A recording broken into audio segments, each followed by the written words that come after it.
it's V12 LP. What does it mean? LP, longitudinale posteriore. It means that the engine is placed behind the wheels. And this is beautiful because all the mechanical devices are close to the center of gravities. And this is a physical issue, but it's also a aesthetic issue.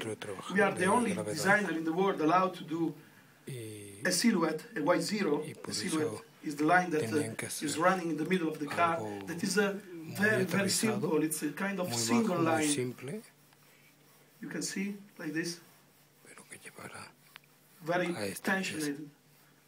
This is a part of our DNA. If you think about cars as the Countach, the really first one, Diablo, Murcielago, all these cars has the same construction, the same silhouette.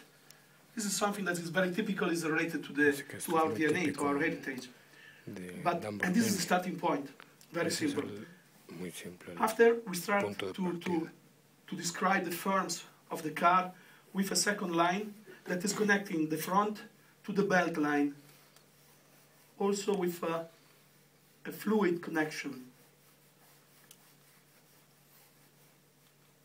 So you can see now we have here the C-pillar with movable air intakes.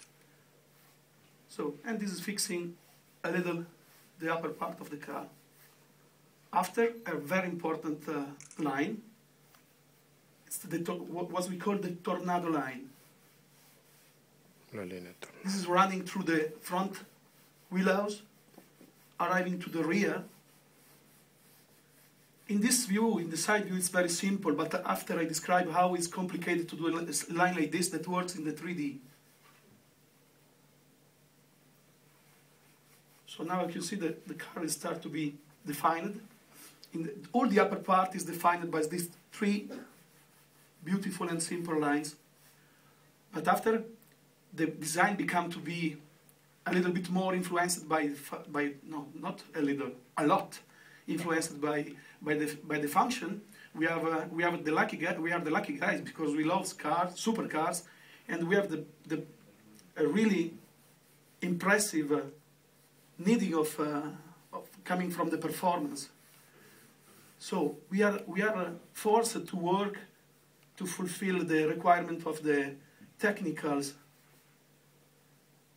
of the technician because of cooling. For example, we have in the front this typical, a family feeling is typical, our two big air intakes that are in this case serving the brake systems. After we ran through the side, and we have here we found the main difference between the Murcielago and the Aventador. In the Aventador we have the cooling system of the engine is placed behind the wheels. The radiators are here, and so this is it's very, very impacting in the aesthetic solution.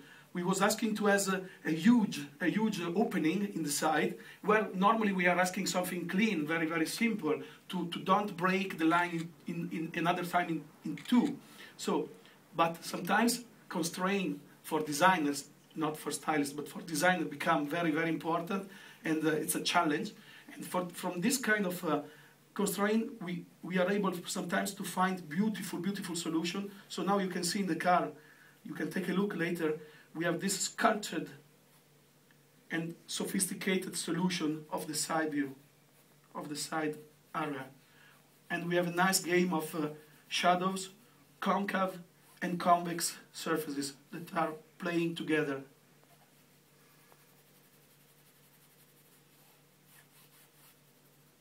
So in the rear, always we have a connection between, every line is connected. There is an homogeneous solution. So in the rear diffuser, we have a really extreme, almost alien. It's something very, very, very advanced. It's not the rest. It's very. We was trying to change the approach of every detail. For example, if you see, there are very few cars that has a kind of a negative sign in the rear like this. Negative means that is reversed. And we have a connection with the rear diffuser, another time function. Very important. The tail lamps black, an opening rear spoiler that is moving automatically. So you can see now the side view is fixed, and it's very, very simple. What is less simple is to work in the 3D. For this I try to describe with a 3 to 4 sketch. I try to be fast, I don't want to become boring, okay? Okay, you can see the line of the fender, the tornado line. Take a look.